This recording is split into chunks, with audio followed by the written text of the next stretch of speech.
ಬಳಪ ಹಿಡಿದ ಭಗವಂತ ಇರುತ್ತಾನೆ ನಮ ಸುತ್ತ, ಅವತಾರ ನಾನಾ ರೂಪವೋ.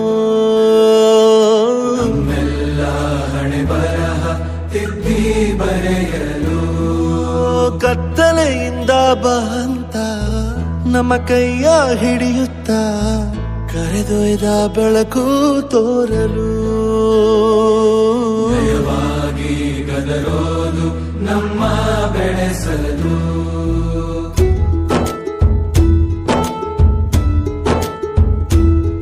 ಭಾಷೆ ಅಮೃತ ಕುಡಿಸೋ ತಾಯಾಗಿ, ಭಾಷೆ ಅಮೃತ ಕುಡಿಸೋ ತಾಯಾಗಿ, ಭವಿಷ್ಯ ಬರೆವಂತ ತಂದೆ ನೋವಾಗಿ, ಬರೆವಂತ